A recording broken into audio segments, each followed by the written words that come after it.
Tonight, warnings of man-made mass starvation in Gaza. More than 100 human rights groups demand action, saying their staff are now starving too, which Israel denies.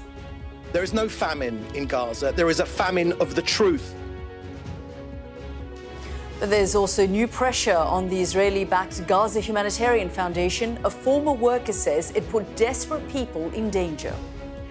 I'll speak to the chief executive of Save the Children, one of the charities warning of a hunger catastrophe.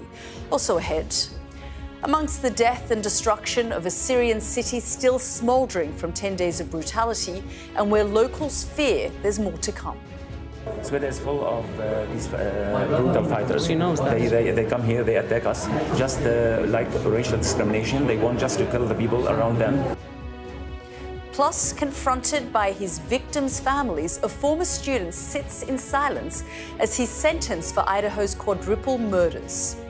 And running dry, predictions Kabul could become the world's first capital with no water left. All that and more coming up in The World with me, Yalda Hakim.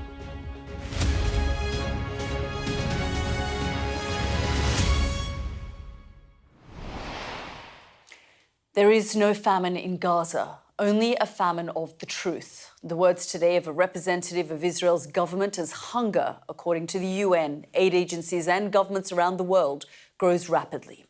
In a joint statement demanding action, more than 100 charities and NGOs wrote that their aid workers in Gaza are now joining the same food queues where people risk being shot. Sentiments echoed at the UN Security Council earlier. Have a listen. In Gaza, starved journalists are reporting about starved health and humanitarian personnel, trying to save the lives of starving infants and children and their starving families.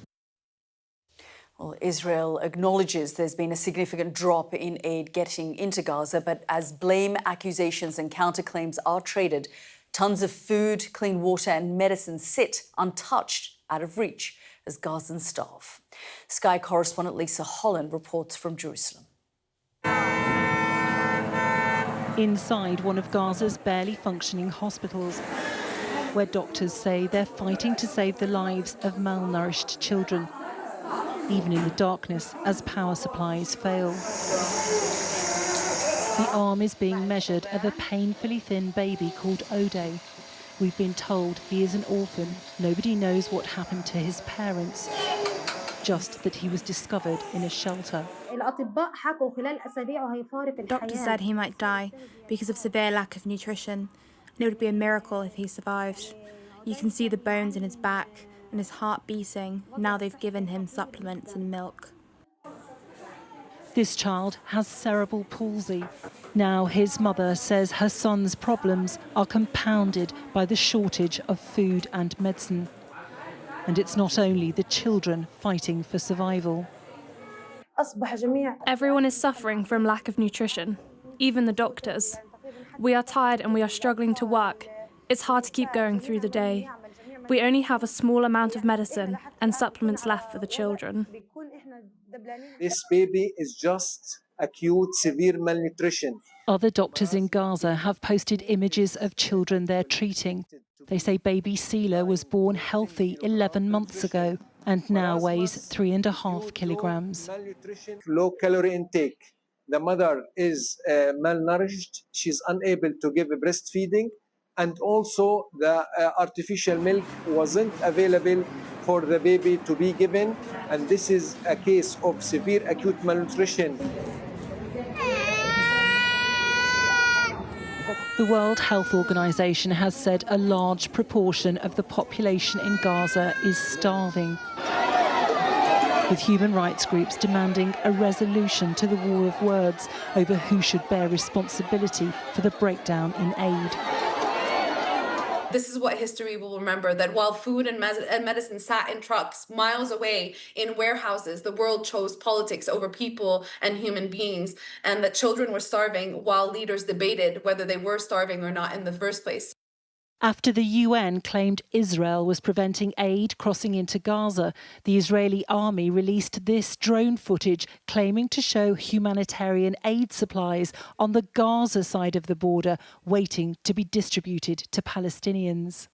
There is no famine in Gaza. There is a famine of the truth, and Israel will not stop telling it. 87 million meals, 1.8 million tons of aid, which we facilitated, aid getting in. Hamas loots, it starves its own people, and the world looks away. One thing is clear. Alongside the aid crisis, the conflict is raging on. In Gaza City, a mother in a hospital bed facing the unimaginable act of her children being brought to her to say goodbye in the aftermath of continuing airstrikes by Israel in its war with Hamas. Lisa Holland, Sky News, Jerusalem. Well, the Gaza Health Ministry says that in the past 48 hours, 25 people have starved to death in Gaza, including a 6-week-old baby. Israel refutes such figures as Hamas propaganda and denies blocking aid, accusing Hamas of stealing food. And yesterday, the UN said more than 1,000 Palestinians have been killed by Israeli forces since May while trying to get food in Gaza, mostly near aid sites run by a US contractor. The IDF concedes there have been incidents, but insists death tolls have been inflated.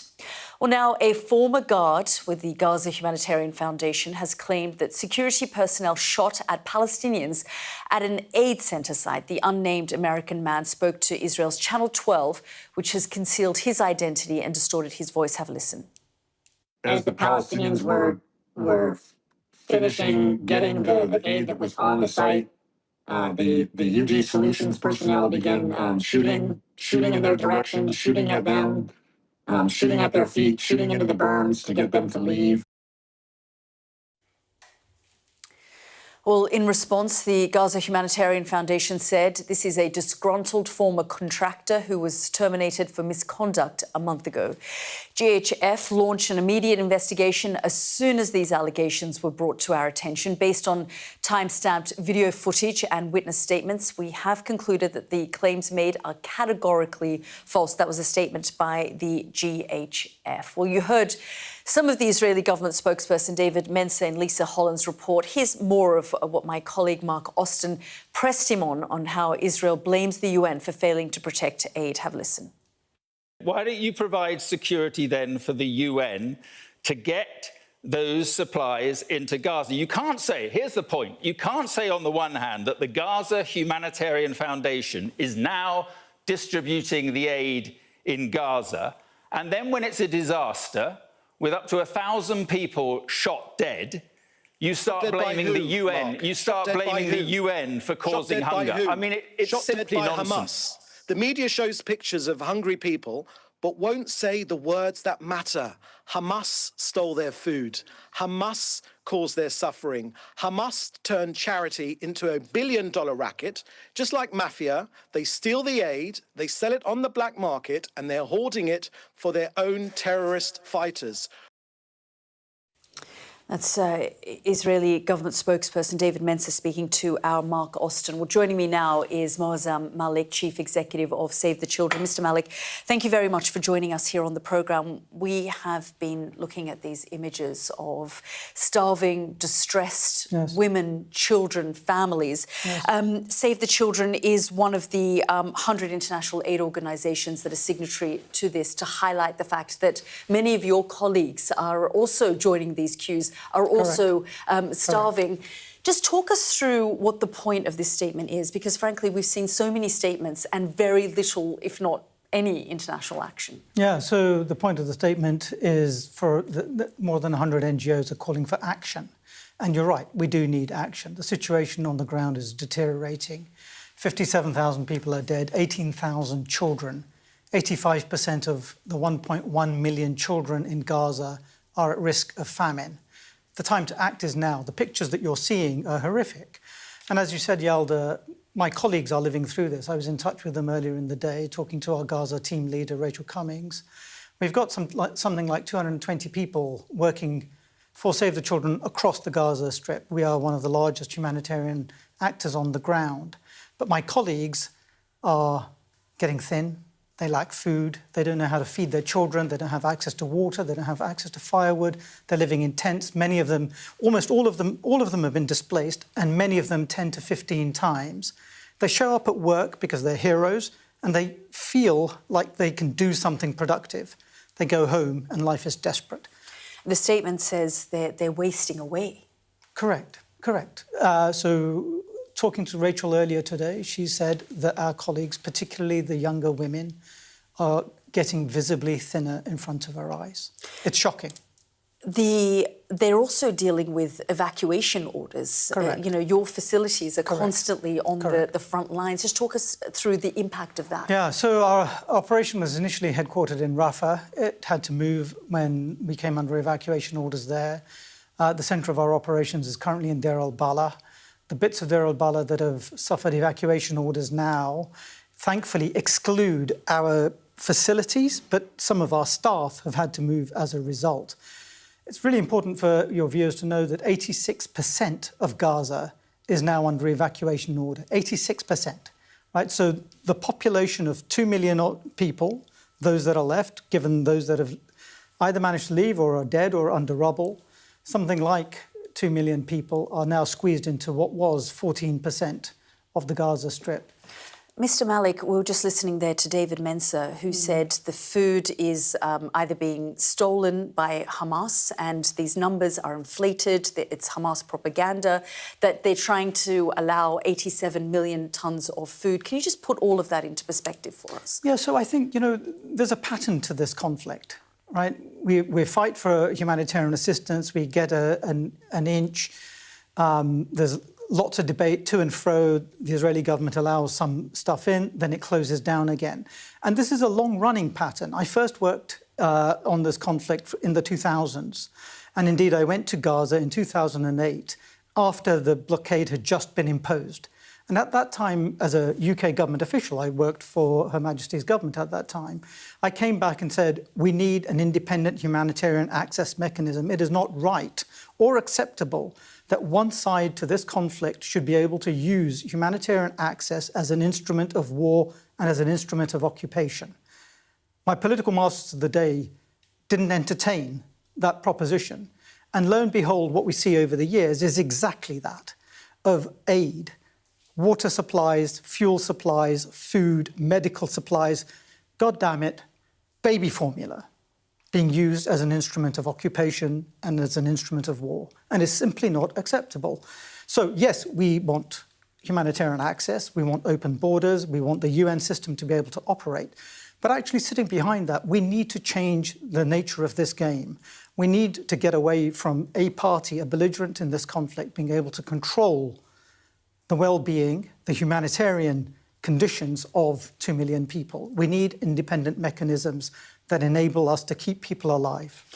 We talked there about the statement that the aid organisations have issued. We've also seen statements from European leaders, Israel's Western allies, and yet nothing seems to be changing on the ground. Yeah, it's just not good enough. We see a lot of hand-wringing from our political leaders.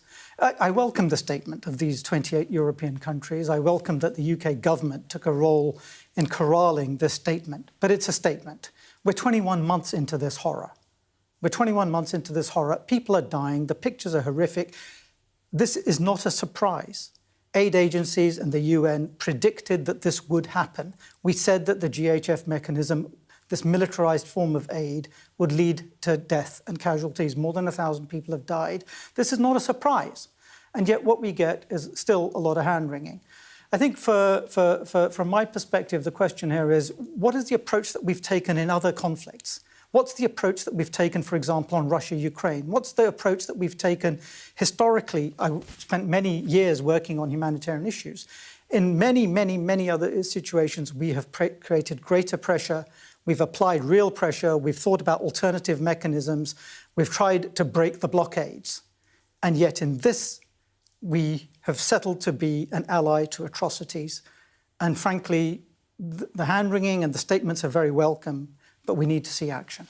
Mr. Malik, I just want to talk to you a little bit about those who have been injured in this conflict. We know that something like 4,984 of them have been children who have been evacuated to regional countries, the United States, as well as the various European countries. We know that 2 children arrived here through a private charity. But are you calling on the government to do more? And what more can this country do for those children in Gaza who remain injured and desperate to be evacuated? So obviously the best place to treat them is in Gaza itself. Allow the hospitals to function, allow us to rehabilitate them, allow us to get medical supplies in, allow us to get doctors in greater numbers. But nevertheless, in a live war zone, there are children who need to be evacuated. The government's record on this is appalling. Appalling. I've worked with that group of doctors, the private charity that you referred to, on a private basis. I've been advising them for about 18 months, this Project Pure Hope. They've managed, after many, many months of their personal effort and working with NHS trusts, to evacuate 2 children in April.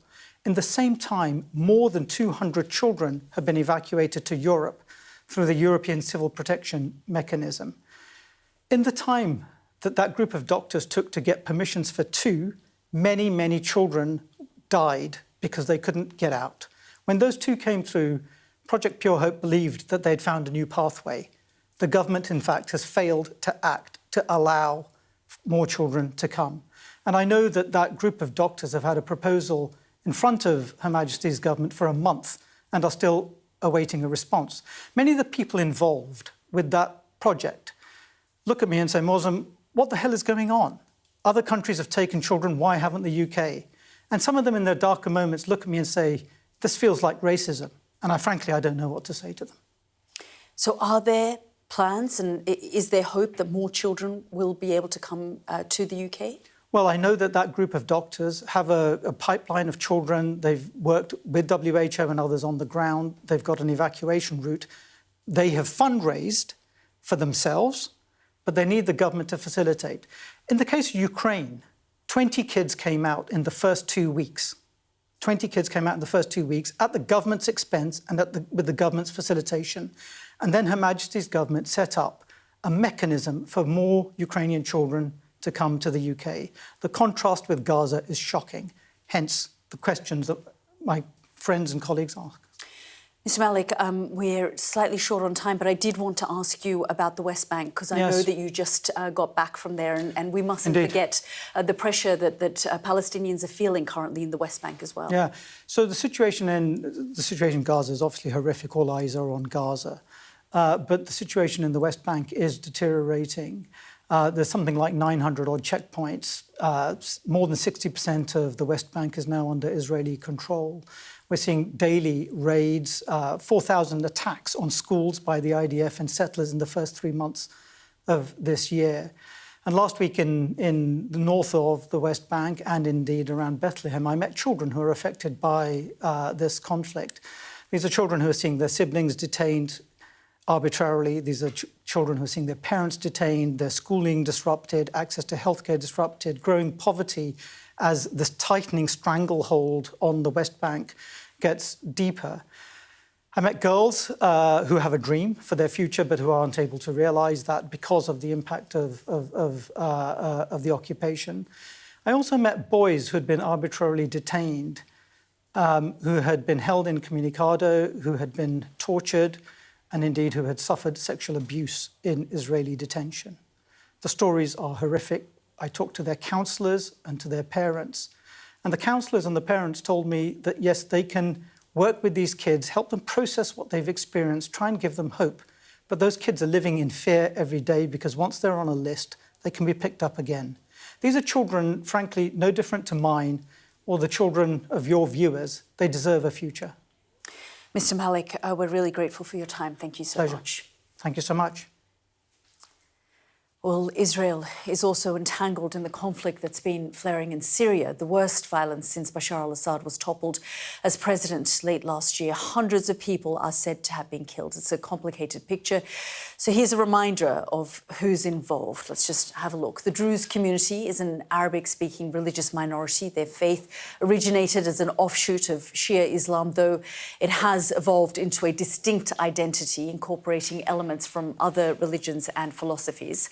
They live mainly in Syria, Lebanon, Israel, and the occupied Golan Heights. Their biggest presence in Syria is in the southern province of Sueda, where long-running tensions with Sunni Muslim Bedouin tribesmen exploded 2.5 weeks ago. Syrian government troops were accused of taking the side of the Bedouins. Then Israel said it had to intervene to help the Druze, hitting Syrian forces with airstrikes. There was more fighting despite a ceasefire at the end of last week, but the fragile agreement has been holding more solidly over recent days. Well, our special correspondent Alex Crawford is one of the only Western journalists to go inside Sueda city. And a warning, her report contains distressing images of body bags from the start, as well as people with severe injuries. They're still picking up bodies from the garden of the main hospital in Sueda. The evidence of the brutal bloodletting the city suffered is laid out in the hospital's backyard. Very few of the body bags have the blue letters identifying who the victims are, but there are more than 90 corpses here. They haven't been able to bury them because of the fierce fighting around here.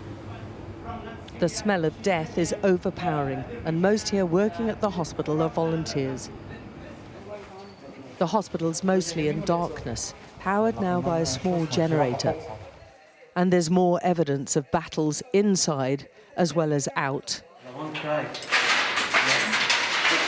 Grenades were detonated here by fighters who took up positions inside the hospital, killing patients as well as at least 2 doctors. The hospital is packed with casualties, treated in dirty conditions with few medicines. I think you can smell the bad thing from the wound, and it's a very big problem, that because all the thing and all the work that we have worked in the operation rooms is dying right here. These are the civilian victims caught up in a complex tribal, ethnic and political war, the worst in Syria since the toppling of the country's dictator. And they have horrifying tales of the violent clashes which went on for more than 4 days. Among the victims, a 21-year-old, 9 months pregnant with her first baby when shot. Shot here, from here to here. It went through both legs? Both legs. Both legs. Both Hajja's legs are shattered, and she needs operations impossible in these conditions. The trauma here is acute, and few have escaped it. The medics battled to save Hajja's life, but weren't able to save her babies, a victim of this brutal outbreak of violence before even being born. The cycle of revenge attacks has led this Druze-dominated city to bunker down behind barricades after some government troops sent in as peacekeepers were then accused of joining the Arab Bedouin tribes in attacking the Druze minority. The president has promised an inquiry, but he'll need more than that to build trust. Near the hospital, Israel's intervention, which killed hundreds of troops, forcing government soldiers to pull out. That led to Druze militia revenge attacks, with several believed to be Assad regime supporters. Anarchy then followed. This was Sueda, filmed by us a few days ago, a free-for-all, with thousands of Arab fighters massing on the area, pillaging and looting mainly Druze homes and businesses. The new president blamed the Israeli attacks for pushing the country to a dangerous phase, which threatened its stability. And while a ceasefire has been brokered, it is in its infancy and fragile. The battered survivors are red raw with anger and grief. We found 3 brothers. The twins are 14, their older sibling is 17. They were in a prayer house along with more than 20 others who were also hurt. They were trapped for 24 hours, and 2 of the injured died before they got to hospital. What did we do that they kill us as kids? From 1 year old to 17, they're just pigs. We're just children. Sweda has turned into a battleground of competing interests, with Israel determined to keep Syrian forces out of this area on its northern border. And one Druze faction, aligned with them, demanding autonomy from Damascus. There are also ISIS cells and Assad regime supporters still agitating, and unverified social media videos from both Druze and Arab accounts showing executions and beheadings, which is fueling unrest. Its traumatized and battered citizens are in the middle, frightened and frustrated. We have a lot of people die. Stop that. Your countries, your village, your governments. Give this guy to Syria. Not with us. Not our revolution. With so many injured, the new president is being blamed. Sweda was awash with multiple militia, including extremists. It's been hell, one citizen told us. Sweden is full of these brutal fighters. They come here, they attack us, just like racial discrimination. They want just to kill the people around them, just out of the revenge. Everywhere there is grief. This is all he had in his pocket, a mother says, of her 22-year-old son. Why did he have to die?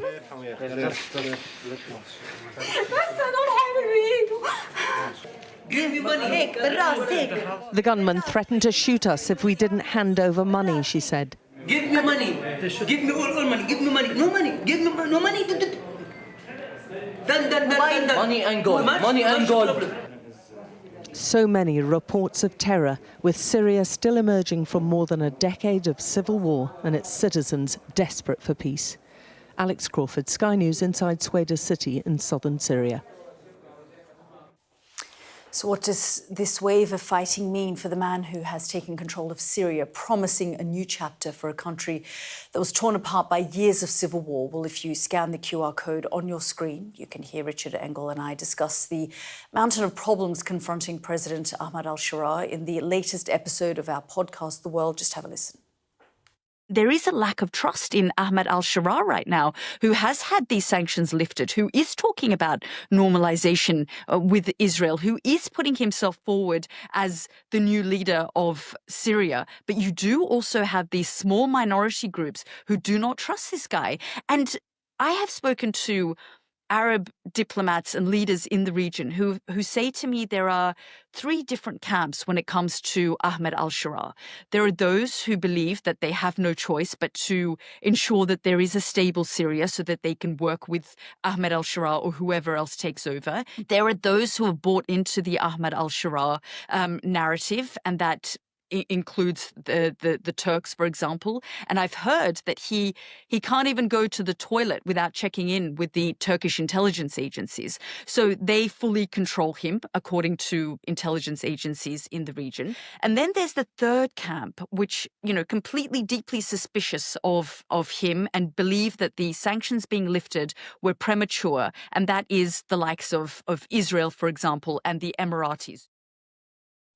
That was a segment of my podcast there, The World, with Richard Engel and I. You're watching The World with me, Yalda Hakim. Still to come on the programme. Could wealthy countries soon be paying up for not sticking to their climate promises? And the warnings that Kabul could become the world's first modern capital city to run dry.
We are under Israeli military restrictions in terms of some of the things that we can film, but it's important to be in there. What a slow drive for the president as he approaches his golf club. 4 more years! Free wherever you get your news. I'm Mark Stone and I'm Sky's correspondent based here in Washington, D.C.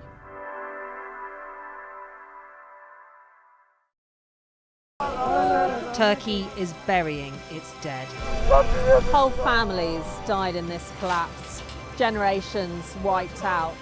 I'm Siobhan Robbins, Sky's Europe correspondent based here in Berlin. This is just a small sample of the deadly arsenal taken off the streets. Anyone could say, I'll do that, and then have to go and shoot someone. Yes. Sky News, get the full story first. I'm Stephen Murphy and I'm Sky's Ireland correspondent based here in Dublin. The waters of Ireland and Britain should be home to great white sharks. If there are great white sharks in this area, there's no reason they wouldn't come here to feed. It's basically a buffet on a beach. This could be not only a record-breaking storm, but potentially the most dangerous storm ever to hit Ireland.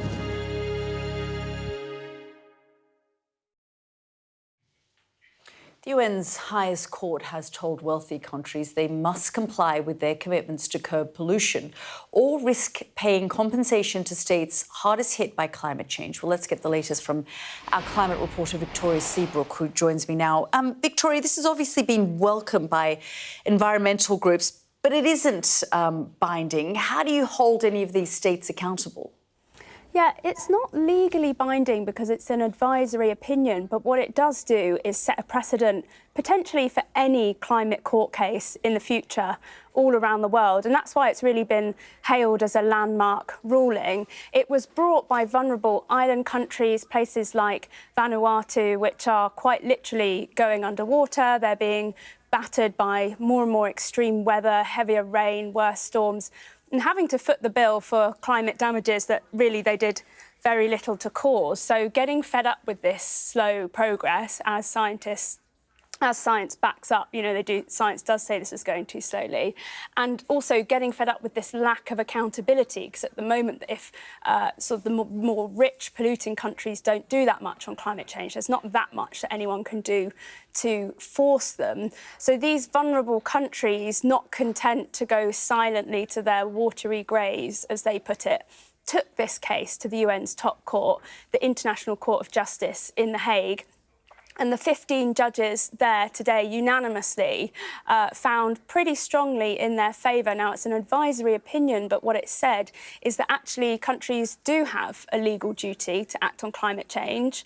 And if they breach that, they're potentially breaching obligations on human rights and violating international environmental law. So it's not legally binding, but it paves the way for a new type of court case, which means potentially countries could take each other to court for not doing enough on climate action and even maybe seek reparations for climate damages. Now, that's something sort of that's long felt like just a dream and may now be on the horizon. Of course, that would be incredibly difficult to get to that point, but it does bring them that tiny step closer, and it does open up potentially a flood of further climate court cases, which have been rising in recent years anyway, as campaigners look for new ways to try and get businesses, get governments to step up and go faster. Now, how far this ripples around the world, we'll have to really wait and see. The proof will be in watching what happens with these court cases. But certainly for now, they are claiming it as a victory, and it's another lever that they can pull as they become increasingly desperate, really, to cling on to their homelands. Victoria, thank you so much. And climate is a factor in predictions that one of the world's capital cities could run out of water in the coming years. Well, many in Kabul are already struggling to get enough water, compounding Afghanistan's problems in a country gripped by a severe humanitarian crisis. The Mercy Corps NGO says without intervention, Kabul could run dry by 2030. Well, years of war, poor governance and huge numbers of Afghans converging on Kabul are all factors, along with climate. And up to 80% of groundwater is thought to be contaminated and unsafe to drink. I spoke to the Mercy Corps Afghanistan director, Mariana von Zahn, and I asked her how bad the crisis is. It is extremely worrying. The report that Mercy Corps has recently published, and that is also supported by recent research, highlights that Kabul might be indeed one of the first capitals that is going to run dry within potentially the next 5 years. Currently, we have like 1 out of 5 households that are depending on piped access to water. However, that access is often only available for a couple of hours per day. Over 90% of the population also depend on boreholes. However, already over 50% of those have dried out as well. So people are starting to spend more and more money also on water. Often it is already more of their salary that they spend on water than what they spend on food. But at the same time, also the food prices are increasing massively because the agriculture sector in Afghanistan is heavily impacted by this water crisis as well. So, it's not only a water crisis that we're having here, it is also an economic crisis, but obviously also a health crisis because hospitals are starting to shut down because they don't have access to water anymore. We've seen more and more waterborne diseases because even the water that is available is heavily contaminated. So, it's a big humanitarian crisis that we are facing. Yeah, which has been described as a sort of a slow motion disaster. But just talk us through some of the reasons why this is happening. I know that Afghanistan is prone to drought, but just talk us through one of the many reasons why this is currently happening. Yeah, I mean, it's really a multifaceted problem that we're facing here. You mentioned already the drought, which is obviously related to climate change. Afghanistan is one of the countries that is most impacted by climate change. Next to the drought, we're also seeing that there is less and less snowfall during winters, and Kabul especially heavily relies on the snowmelt. So that is becoming less. But then there has been also years and years of mismanagement within the overall water sector. There has been completely uncontrolled drilling of boreholes across Kabul. Recently, obviously, there has been also a stop to a lot of the important water infrastructure here in Kabul due to the economic restrictions that have been put on Afghanistan. Yeah, and as always, these things always impact the most vulnerable within a community.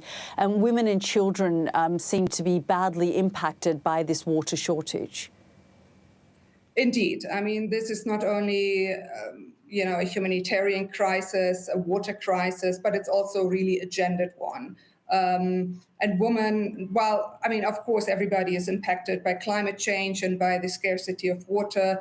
Women are really disproportionately impacted by it. It impacts their just basic personal hygiene, especially during menstruation and childbirth.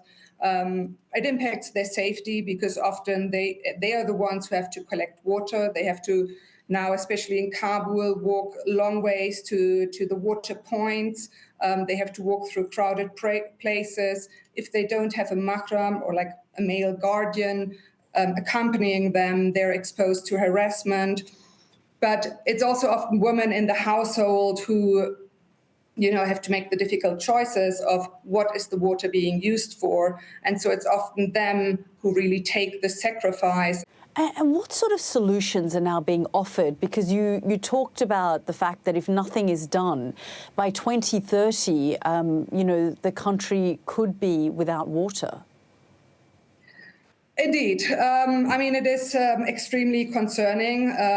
The report highlights that it could happen already within 5 years, which is obviously an extremely short time frame. When we talk about climate change, it often feels so far away, but this feels very immediate, and it is very immediate. And so it is important that we act now. It is important that there is large-scale international investment into Afghanistan. Like we need proper infrastructure, we need proper water management plans. So yeah, and there needs to be a combination really of humanitarian aid that addresses the immediate needs that we see in the communities, but there's also need for more longer term development engagement. And that is really required to start now. Marianne von Zahn, thank you very much for your time. Thank you very much. This is The World with me, Yalda Hakim. Next up on the programme, protests at a time of war. What's brought Ukrainians out against President Zelensky?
Our app gives you the very best of Sky News wherever you are.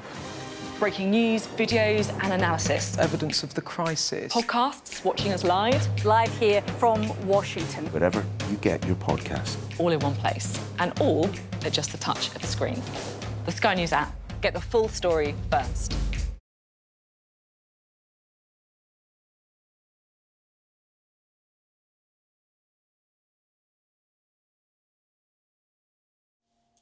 Welcome back. It's a rare sight. Thousands of Ukrainians marching against their president over moves that they say will weaken anti-corruption watchdogs. Volodymyr Zelensky says he hears their anger, but insists he's cracking down harder on corruption. Well, I'm joined now by Ukrainian MP Alexei Goncharenko. Mr. Goncharenko, thank you very much for joining us here on the programme. Do you buy this argument from President Zelensky that he's essentially stripped the independence from Ukraine's National Anti-Corruption Bureau, but he's actually trying to crack down on corruption by doing so? I don't buy it. Unfortunately, President Zelensky is building autocracy in Ukraine. This is the reality. It sounds bad, and especially because Zelensky became kind of a face of the country during the invasion. But unfortunately, martial law time is not the best time for democracy to flourish. And unfortunately, government got used to use the war as excuse to what they're doing.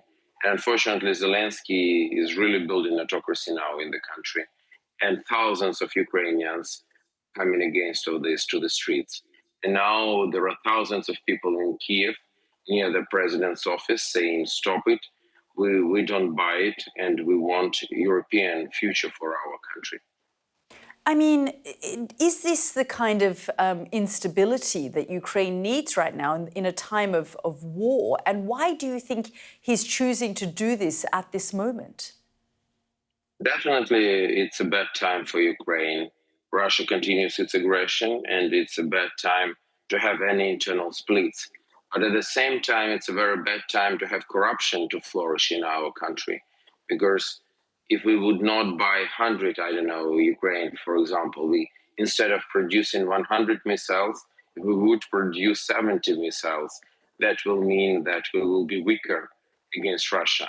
So maybe it's a little bit even philosophical question, because it's about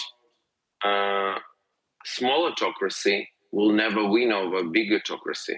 Small democracy can win over big autocracy. So it means that if Ukraine will be different from Russia, sooner or later we will win. If Ukraine will be as Russia, then we will lose sooner or later. So that's why it's very important, and that's why what's doing President Zelensky right now, it's completely unacceptable. Do you think the West is paying attention? And if it is, does this undermine the support that the West has given to Ukraine for all of these years? No, I think what we need from the West right now, we need support of the West, because Ukraine is fighting against external attack, but unfortunately we have internal attack, corruption, attack against democracy, attack against rule of law. Unfortunately, President Zelensky is involved.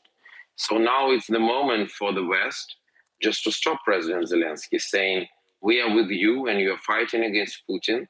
We are not with you when you are fighting against your own people.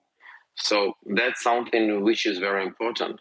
I hope the West will help us to get through this, to get rid of this, and Ukraine will stay democratic and will fight against Russia. I have about 30 seconds left, but do you believe there should be an election then at this moment?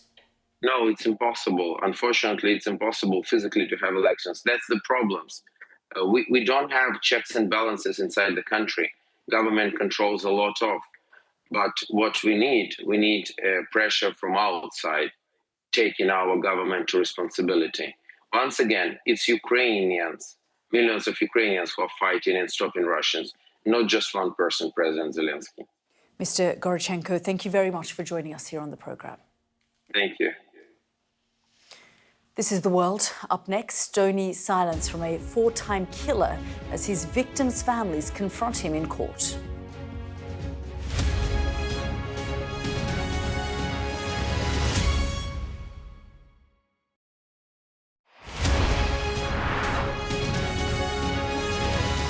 I'm Siobhan Robbins, Sky's Europe correspondent based here in Berlin. In Sweden, police have seized a lethal stash. Anyone of any age could say, I'll do that for £1 million and then have to go and shoot someone. Yes. Sky News, the full story first. I'm Greg Milam and I'm Sky's Chief North of England correspondent. This is insane. This was a bustling residential area. I'm Yusra Al-Bagher, Sky's Africa correspondent based in Johannesburg, South Africa. How difficult is this to police tonight? Off the scale.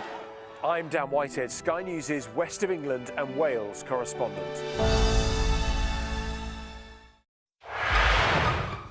We've got your Sunday mornings covered.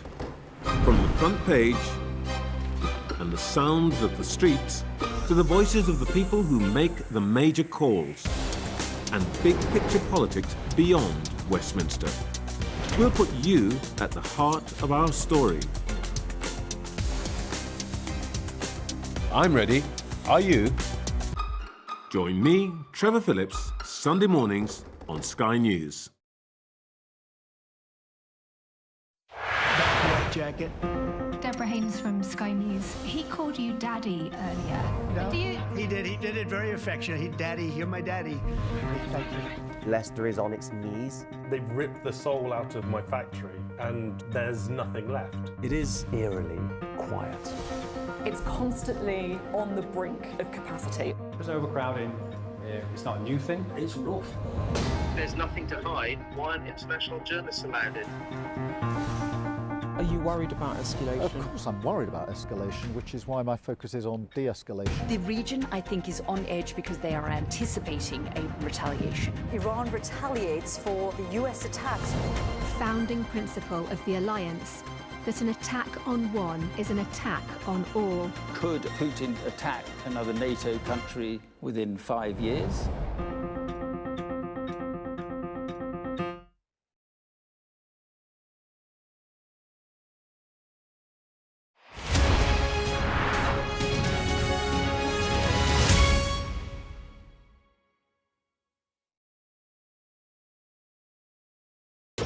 We are under Israeli military restrictions in terms of some of the things that we can film, but it's important to be in there. What a slow drive for the president as he approaches his golf club. 4 more years! Free wherever you get your news. I'm Mark Stone and I'm Sky's correspondent based here in Washington, D.C.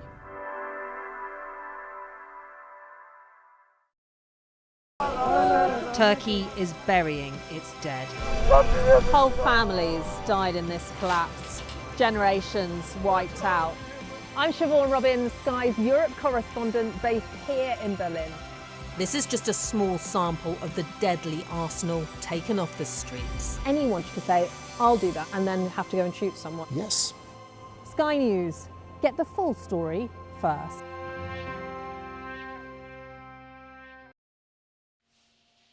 Welcome back. A man who killed 4 university students has faced his victims' families in court as he was sentenced to life behind bars without any chance of release. Brian Kohberger, whose crime shocked America, has never explained why he did it. US correspondent David Blevins reports.